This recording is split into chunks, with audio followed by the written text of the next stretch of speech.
Bienvenue à votre émission Coffre aux idées. Nous continuons à découvrir l'ADN de l'Église adventiste du 7e jour par le chapitre 14 du livre de l'Apocalypse. La semaine dernière, nous avons commencé à aborder le jugement. Et cette semaine, nous voyons l'heure de son jugement.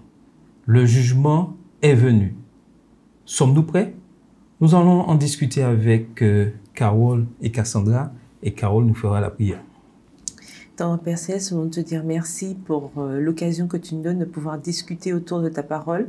Nous voulons te demander pardon si toutefois nous avons péché devant toi. Aide-nous chaque jour à intégrer ces paroles et les mettre en pratique. Et surtout ceux qui vont écouter cette émission, que cela puisse leur faire du bien. Dirige toi-même les débats par ton Saint-Esprit et merci pour tout ce que tu feras pour nous. Au nom de Jésus et pour la gloire de ton Saint-Nom. Amen. Alors, la semaine dernière, nous avons parlé de jugement, la bonne nouvelle du jugement, et nous étions en pleine discussion pour savoir si ce jugement est vraiment réel. Nous sommes d'accord, il est réel et il va se réaliser. Mais par qui? C'est Dieu. C'est l'initiateur, en fait. C'est Dieu. Hein. En plus, il ne faut pas oublier, hein. C'est pas qu'il va se réaliser. Hein. Le jugement est en cours. Puisqu'on nous dit, mais on a lu, l'heure de son jugement est venue. Donc, le jugement est en cours. Ah, voilà ce que j'attendais. Je te rappelle que la Bible est écrite il y a quand même déjà quelques années, hein, oui. D'accord? Donc, ça a commencé. Mais qu'est-ce qui nous fait dire que le jugement... Mais non, c'est pour demain le jugement. On a encore le temps de se prélasser là. Je pense que tu ne comprends pas. Il me semble que dans le texte, c'est écrit au français, d'accord? Au présent. Donc, si on te dit « est venu », d'accord? C'est que on est déjà dans on est déjà passé composé, ça veut dire que ça a commencé à et en monter, sachant que en fait la Bible a été écrite il y a quelques années par rapport à maintenant. Donc si on t'a dit est venu il y a quelques années, c'est que ça a commencé déjà. Oui, il y a déjà cette... Quand toi tu le lis en 2023, avril 2023, ça a déjà commencé. Que nous sommes dans un cadre prophétique. Et nous savons très bien que de par les éléments que nous avons, d'ailleurs dans Daniel, Apocalypse, nous voyons bien qu'il y a certaines choses qui ont commencé, et qui continuent même au moment où nous parlons, et des choses qui s'accompliront, enfin, c'est-à-dire des choses encore à venir. Donc, il est important aussi que nous puissions comprendre que nous avons une certaine responsabilité. Et comme je le disais la semaine dernière, par rapport au Psaume 51, il est important que nous puissions nous confesser. Mais pourquoi est-il aussi important de se confesser par rapport au jugement? Mais attends. Quand j'étais petit, que tu faisais une bêtise, d'accord?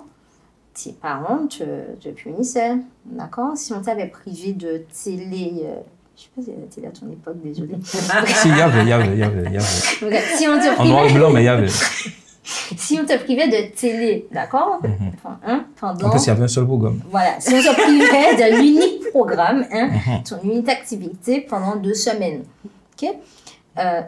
Et puis, on te dit, en fait, du moins, le seul moyen pour que tu puisses regarder de nouveau la télé, en fait, il faut que tu retournes voir tes parents. Pour retourner voir tes parents, tu ne vas pas retourner devant eux et puis leur dire écoute, papa, maman, maintenant je rallume la télé.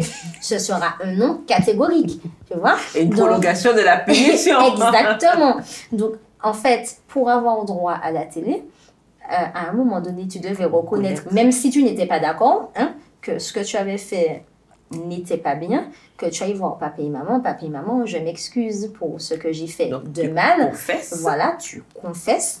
Et à partir de là, papa et maman te disaient, d'accord, j'accepte ta confession, j'accepte tes excuses, j'espère que tu ne vas pas recommencer quand même la prochaine fois. Il y a toujours cette petite phrase derrière avec les parents. Et puis, ils te disent, c'est bon, tu peux regarder la télé. Mais en fait, avec Dieu, Dieu s'attend à ce que lorsque l'on fasse des erreurs, mais que l'on puisse reconnaître et qu'on vienne lui demander pardon. Oui. D'accord. Parce que c'est important puisque c'est le sang de Christ, en fait, qui nous lave et qui nous purifie de toute iniquité, d'accord, de nos péchés. Donc, en fait, c'est Christ qui se présente, c'est lui notre avocat. Il se présente, d'accord, et il se présente et il dit, voilà, tel nom là, Eh ben oui, cette personne, elle a bien reconnu, elle a demandé pardon et donc elle peut effectivement prétendre à profiter de cette promesse de la vie éternelle. Donc en fait, pour qu'on ait ce résultat-là, en fait, il faut qu'il y ait cette action de Christ qui nous couvre. Et pour que Christ nous couvre, il faut que nous allions à lui. Mais oui, sinon, il Et peut pas lorsque nous nous défendre. venons, ben oui, et lorsque nous venons à lui, forcément, ben, nous disons les choses et il nous pardonne. Et ça, c'est très important. Et on découvre, je dirais, une confession formidable.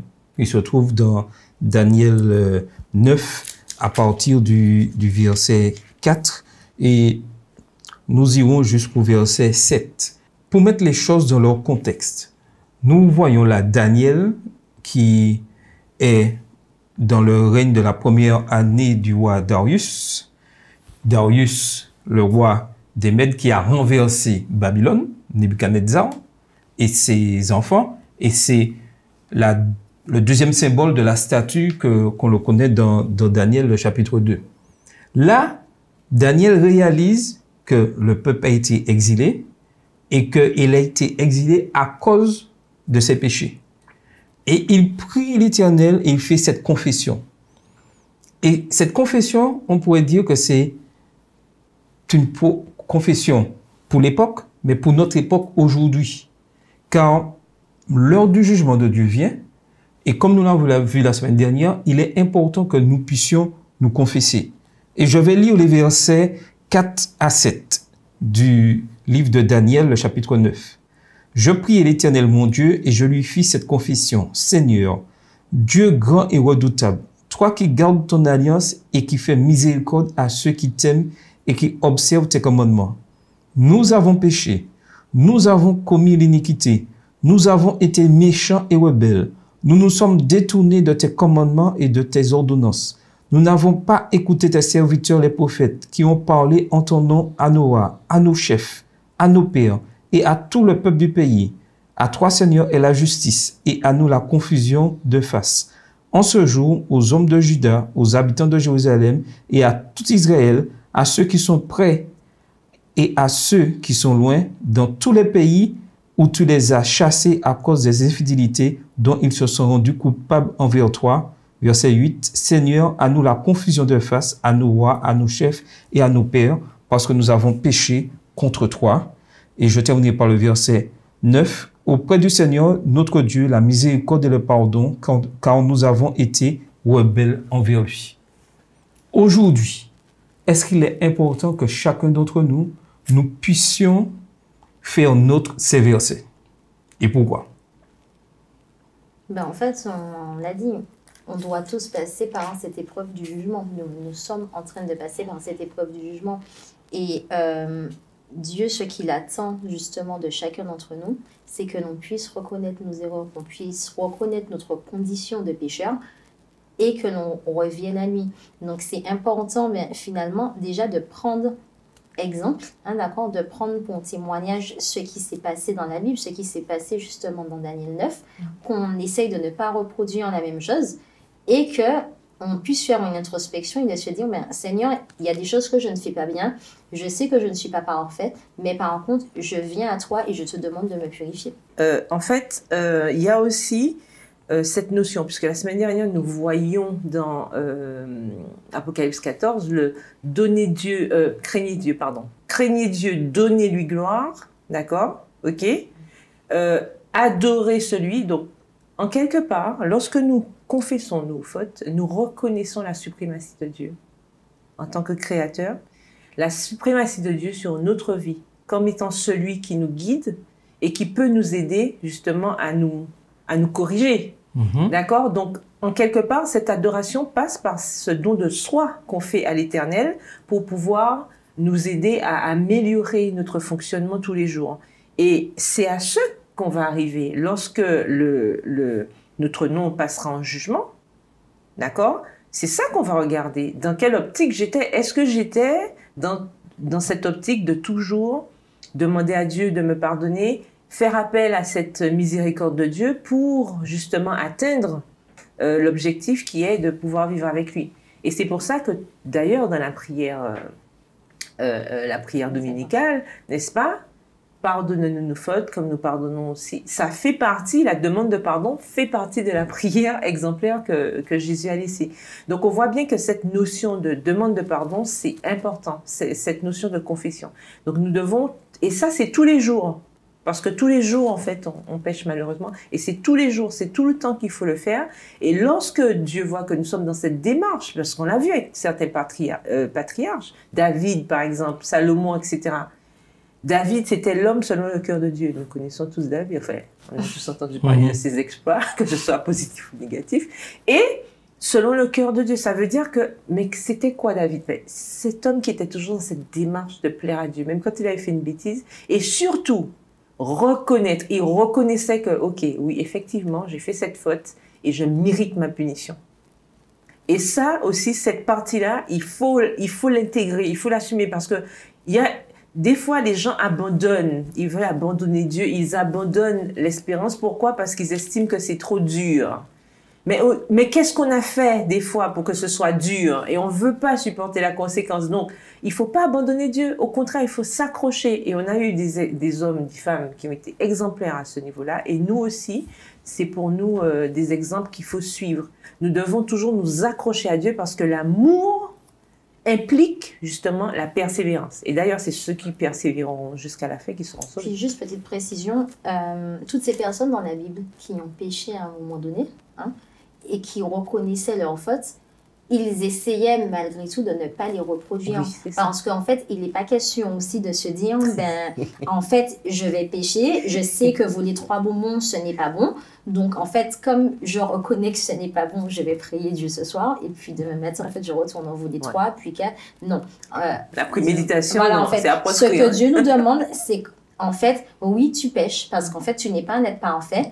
Tu reconnais ton erreur, tu demandes pardon à Dieu et tu le demandes justement de t'aider en fait à ne pas reproduire ces erreurs. Parce que le but, c'est quand même d'avoir ce cheminement pour tendre vers la perfection. Ouais, c'est ça. Et c'est bien de dire, voilà, tendre vers la perfection. Et c'est cette démarche-là que Dieu attend de nous. C'est de voir si, effectivement, on a fait ce choix d'être contre le mal. Et vous remarquez bien que dans la présentation du jugement, pour l'instant, on n'a pas parlé d'heure, à quelle heure, on n'a pas mis de calcul encore en place. Des fois, les calculs font peur à énormément de personnes. Mais pour faire face au calcul, il est important que nous puissions passer par la confession. Je ne peux pas vouloir étudier quand Christ revient, quand son heure du jugement arrivera, si en amont, je n'ai pas demandé pardon, si je ne suis pas passé par cette phase de confession. Sinon, je ne vais pas comprendre ce qui est manqué. Non, mais c'est une question aussi de tranquillité. Voilà, on a parlé peut-être.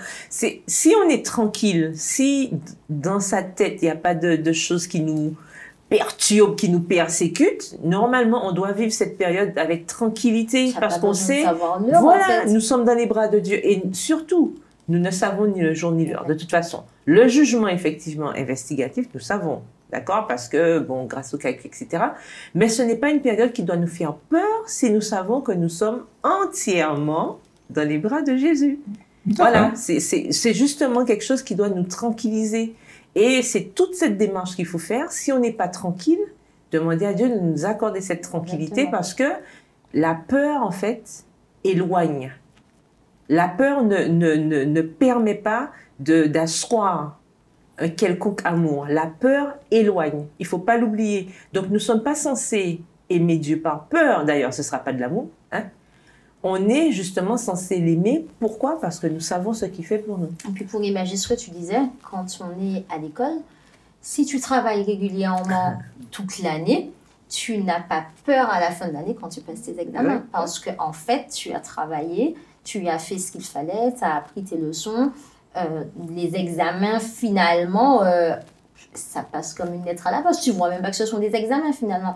Et avec Dieu, en fait, c'est la même chose. Si chaque jour, on est dans cette démarche en fait, de ressembler un peu plus à Dieu et qu'on fait ce qu'il nous demande dans sa parole, mais en fait, le jugement, pas jugement, mais en fait, tu n'en as strictement rien à faire. Tout à fait. Tu ne te casses pas la tête, tu n'y penses même pas en réalité. Tu vis ta vie tranquillement parce que tu sais, mais en fait, qu'il y a Dieu à tes côtés et que chaque jour, tu es dans cette démarche d'avancer avec lui. Comme dit le petit chant, je suis tranquille car tu es là. Tout à fait. Ouais. Alors, ma question, qu'est-ce que le calcul? Et j'invite nos auditeurs à lire Daniel 8, Daniel 9 et nous découvrons plein de calculs. Nous n'allons pas en discuter aujourd'hui, mais qu'est-ce que le calcul exact de l'heure du jugement révèle sur Dieu et son plan de salut pour chacun de nous? Mais que c'est un Dieu organisé, comme on le savait déjà. Oui. Hein? C'est un vrai plan. C'est un Dieu d'ordre. Voilà, c'est pas un fouillis comme ça. C'est pas, voilà, comme tu dis, c'est un Dieu d'ordre. Il est organisé. Il y a des périodes pour tout. Il y a un temps pour tout. D'ailleurs, la Bible nous le dit, hein, l'Ecclésiaste, donc le sage nous le rappelle. Il y a un temps pour toute chose. Donc, il y a un temps. De même que l'Éternel, dès le départ, il a donné un temps. Un temps pour travailler, un temps pour se reposer. N'est-ce pas? Dans tout ce que Dieu fait, il est organisé. Et il nous donne toujours, justement, des indices, des astuces pour que nous puissions toujours garder ça en tête. Veiller, prier. Il y a toujours des petits conseils qu'il faut Alors, suivre. j'ai une question. Pour ceux qui ne sont pas forts en calcul, puisque ce n'est pas tout le monde qui maîtrise mathématiques, et je pense que... Il s'inclut dans tout le monde. Nous ne maîtrisons pas tout à fait. Comment présenter tous ces calculs de manière encourageante? On vient de te donner la réponse. On vient de te dire que si justement tu es dans cette démarche, tes calculs, tu les laisses de côté. Comme tu n'es déjà pas fort, tu vois, dans tes calculs, oublie-les en fait, tu vois, laisse de côté tes calculs et puis concentre-toi sur ce qui est important. Et ce qui est important, c'est laisser le Saint-Esprit te transformer pour avancer avec Dieu. C'est ça. Tout simplement. Voilà. Parce qu'en fait, et à ce moment-là, donc, c'est pas la peine que je cherche pourquoi 2 plus 2 font 4. Mais non, c'est plus la peine de chercher ça. T'as pas besoin, d'accord? Moi, je te dis, écoute, laisse tomber. En plus, avec les nouvelles réformes, les jeunes font de moins en moins de maths, on va pas se mentir. Donc, ils vont comprendre de moins en moins. Désolé, mais c'est une réalité. Donc, je propose que l'on laisse de côté finalement les maths un instant, voilà, puisque ça fait déjà pas l'unanimité. Et puis que l'on se concentre sur ce qui est important. Et ce qui est important, c'est ce que Dieu nous dit dans sa parole. C'est le résultat. Exactement. Mais ce que tu dis est juste. Et c'est ça le travail de notre ennemi. Il sait que le résultat est juste. Mais il s'amuse d'une manière très subtile que certains se moquent de la complexité apparente de la prophétie pour leur dire, bon, est-ce que c'est les bons calculs? Mais non, les gens savent pas quoi. Ça, aujourd'hui, c'est une réalité. Beaucoup se moquent, je dirais, du calcul mis en place et du résultat. Disant un jugement, mais Dieu ne juge personne. Dieu est amour. Comment Dieu est miséricordieux? Et maintenant, on veut me parler de jugement. Mais déjà vu. Et puis l'autre truc dont il faut se rappeler, finalement, comme on en parlait la semaine dernière, on a une identité. Donc, en fait, c'est important, oui, de connaître les doctrines. C'est important de connaître finalement ces chiffres, de savoir à quoi ça correspond. Parce que, oui, il faut pouvoir expliquer. Si tu vas semer ton message un jour, il faut pouvoir expliquer à quoi ça correspond si on te pose la question. Mais par contre, il ne faut pas se laisser justement leurrer par Satan. Son but, on l'a bien vu avec Adam et Ève, comment il a fonctionné. Il reproduit en fait sans cesse la même chose. Je pense qu'en 2023, il est réellement temps d'apprendre les erreurs des autres. Oui, c'est ça. Et du coup... Arrête, je comprends pourquoi tu me regardes. Non, mais c'est... Il faut apprendre des erreurs des autres, tu vois. Et du coup, là, arrêtez de se dire, bon, mais oui, je comprends pas forcément tout, mais je sais que ce que Dieu me dit est vrai. Voilà. Dieu m'a montré que son plan, il est parfait. Il me montre qu'il est un Dieu d'ordre. Donc, ce qu'il dit dans sa parole va réellement s'accomplir. Et ce, même si je ne comprends pas toutes les dates. Mais je sais que je fais de mon mieux pour être prêt. Et comme ça, même si je n'ai pas compris les dates, le jour où Dieu reviendra, voilà. Je n'aurai pas de souci à me faire. Tout à fait. Parce qu'il ne faut pas oublier que Dieu nous donne de toute façon les connaissances en fonction de ce que nous pouvons, ce qui est important pour nous. Comme elle le disait si justement, Cassandra, en fait, l'important c'est quoi? C'est de savoir que Jésus revient, que la porte de la grâce sera un jour fermée, que la patience de Dieu a une limite, même si lui, il est un Dieu illimité, et que notre but, c'est de pouvoir vivre avec lui. Et pour pouvoir vivre avec lui, il faut garder ses commandements, d'accord? Et il faut être persévérant. Maintenant, les détails, en fait, ce ne sont pas les détails. Oui, je sais qu'on dit que ce sont les détails qui tuent les chiens. Mais enfin, dans ce cadre-là, en fait, dans le cadre du salut, nous ne sommes pas là pour connaître tous les détails. D'ailleurs, nous ne les connaîtrons pas tous, puisque peut-être qu'on aura des questions après. Néanmoins, on connaît l'essentiel. D'accord? Et c'est sur cet essentiel-là qu'on doit se baser pour avancer. Parce que si on se met à chercher la petite bête, ou les petits poux, etc., mais là, on va se fourvoyer et on va se perdre dans des méandres de connaissances ou de méconnaissances qui peuvent pousser, hein, comme je crois que c'est dans Ecclésiaste où il disait que trop d'études, parfois, c'est pas bon. Parce que si on étudie mal ou qu'on ne comprend pas les choses, ça va plus nous faire nous poser les mauvaises questions. C'est comme, il n'y a pas si longtemps, on a entendu parler de sabbat lunaire, de ceci, de cela.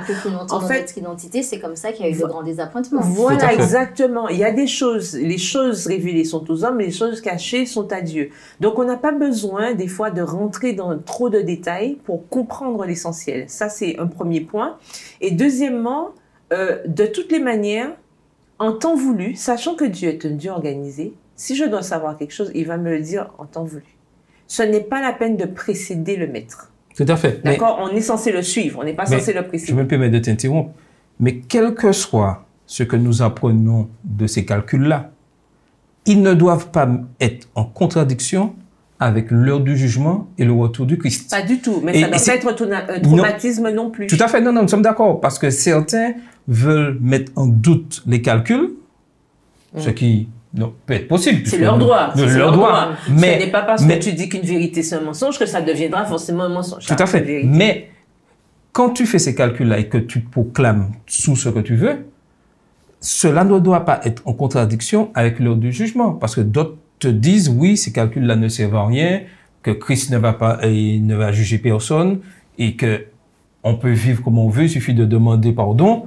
Est-ce que vous voyez ce que je veux dire? La subtilité c'est que notre ennemi cherche par tous les moyens à pouvoir dénaturer le message. Et n'oublions pas, le message est annoncer l'évangile et le jugement. Mais ma question, et tu vas répondre, ma question là est, quelle est la relation entre évangile et jugement? Est-ce qu'il y a une contradiction ou est-ce que les deux sont complémentaires? D'accord. Alors déjà, par rapport à ce que je voulais dire tout à l'heure, je faisais mention du déjà vu, justement. C'est du déjà vu. Pourquoi? On a cet exemple, cette analogie, mais c'est même pas une analogie, puisque c'est vraiment arrivé, le déluge.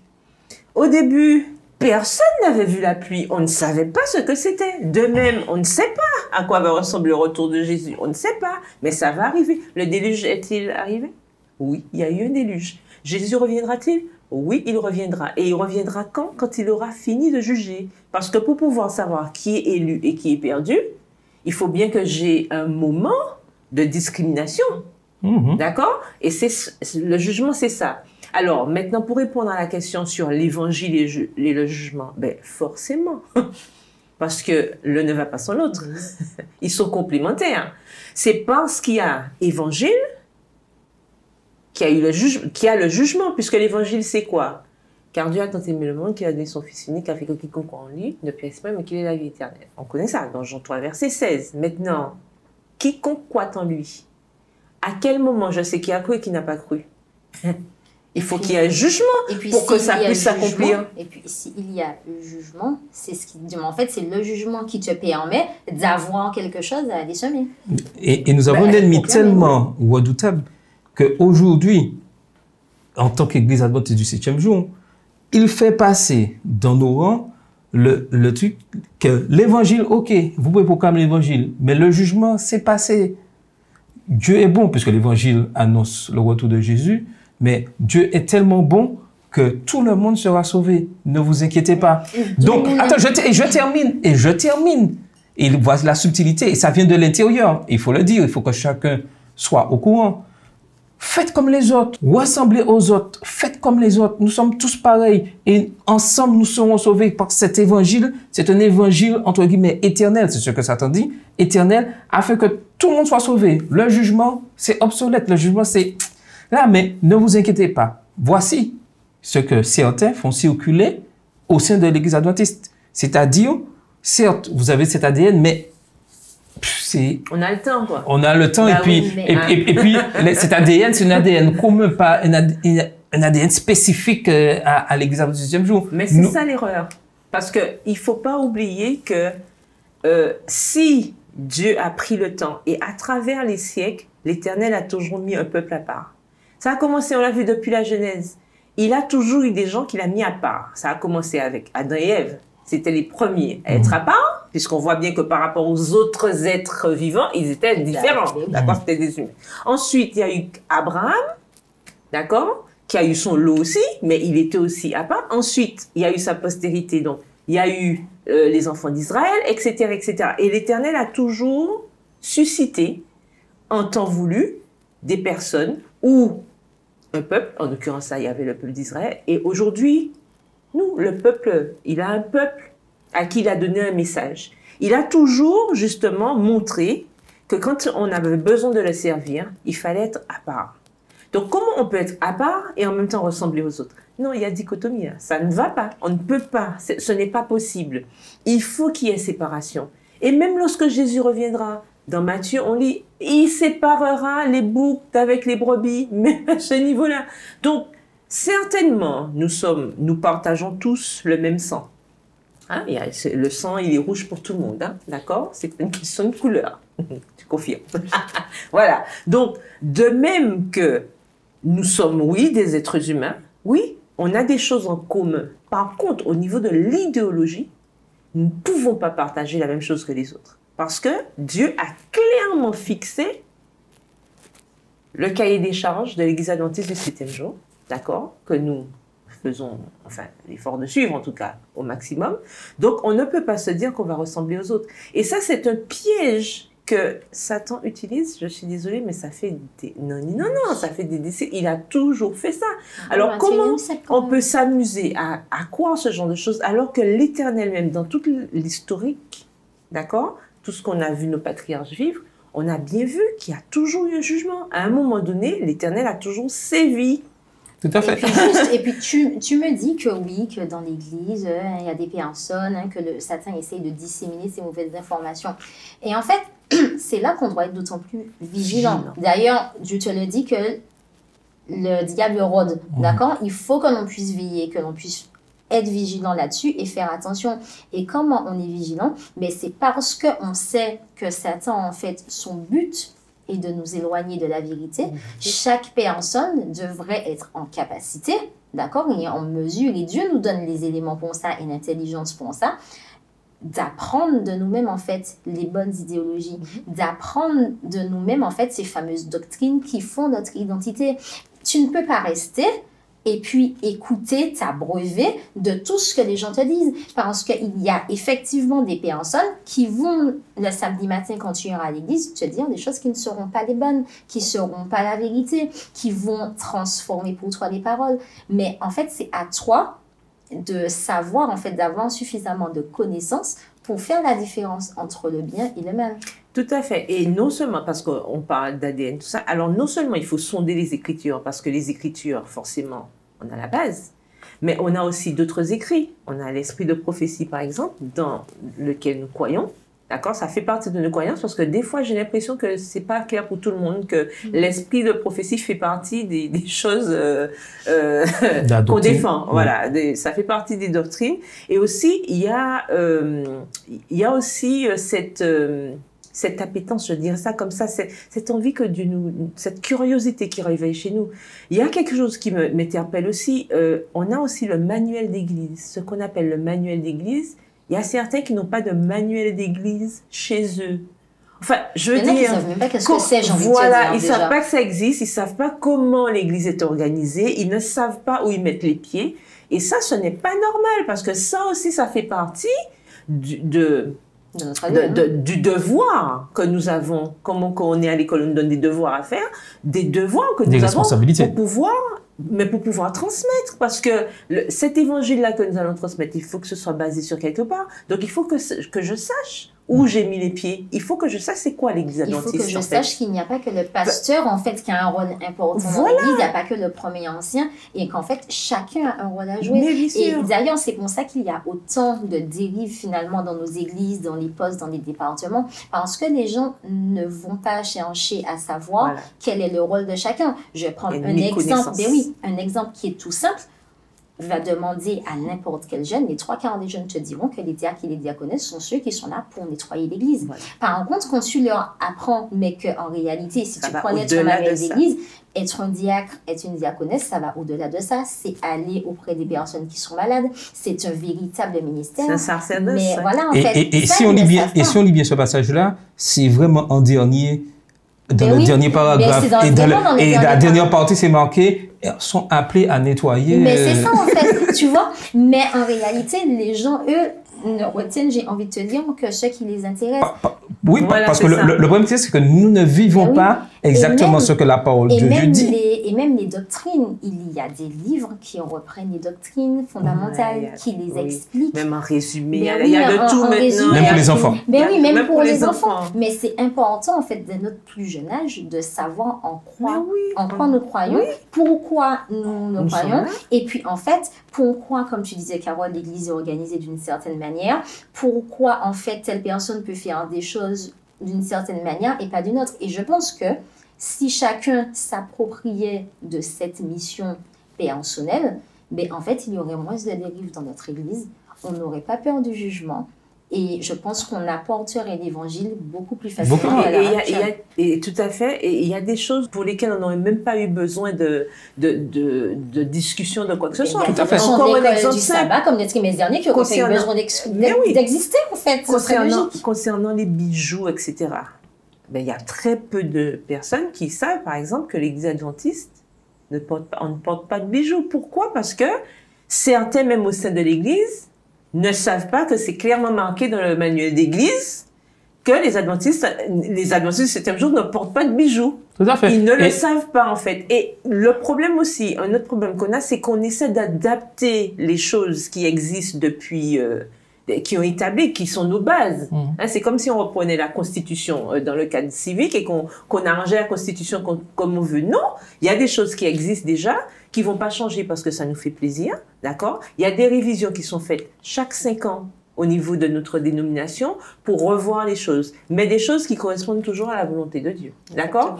Et il faut pas l'oublier parce que certains veulent faire croire que tout ce qui est à côté, en fait, ne correspond pas à ce que Dieu demande et on essaie de chercher la petite bête parce que c'est pas écrit dans la Bible, etc. Je défie quelqu'un de me dire, je défie quiconque de me montrer où c'est marqué on ne fume pas dans la Bible. Oui. Pourtant, je suis sûre que personne, les adventistes, ils savent qu'on ne fume pas. Pourquoi? Parce que il y a des versets qui clairement nous font comprendre, je suis le temple du Saint-Esprit, etc. Forcément, quand je sais que quelque chose va détruire ce corps, je ne vais pas le prendre. Donc, en fait, chercher des excuses pour ne pas respecter les choses, ça, on sait que c'est vraiment la spécialité de certaines personnes. Mais, pour ne pas tomber dans ces pièges-là, c'est pour ça qu'il faut avoir cette relation personnelle, ça, on met l'accent dessus tout le temps. D'accord? Mais il faut sonder, il faut apprendre à défendre ses convictions. On n'est pas là pour papa, maman, la sœur, la cousine, machin. Pourquoi tu es adventiste du 7e jour? Ben, pour telle raison. D'accord? Bien sûr, christocentrique, en priorité. Et puis, montrer pourquoi je suis différent. Ben, pourquoi moi je ne vais pas harceler mon camarade? Pourquoi je ne vais pas répondre du tac au tac quand on machin? Pour telle et telle raison. Il faut que je sache. C'est pas par simple gentillesse ou parce que, on m'a bien élevé, machin. C'est parce que j'ai compris ce que Christ a fait pour moi. J'ai compris le travail qu'il a besoin de faire en moi. J'ai compris que j'ai une aura de par le fait que je sois chrétien ou chrétienne. Et ça importe. Tout à fait. Juste petite précision, si on a compris tout ça, nous savons que les doctrines et le manuel d'église ne sont pas des manuels d'interdiction. Tout à fait. Et à ce moment-là, si on comprend tout ça, on le vit bien et personne n'aura peur de lire ce manuel et de les mettre en application. Oui, et de vivre l'heure du jugement tout en proclamant l'évangile. Tout à fait. Donc, nous continuons la semaine prochaine nos études et nous allons découvrir ce message du second ange. C'est-à-dire, elle est tombée, mais c'est comme certains disent, Babylone. Nous devrions choisir là où nous voulons être. Et ceci passe aussi par la manière que nous adorons et qui nous servons vraiment. En tout cas, pour aujourd'hui, soyons fidèles aux ordonnances de Dieu, car nous vivons l'heure de son jugement. Soyons prêts. C'était votre émission Coffre aux idées.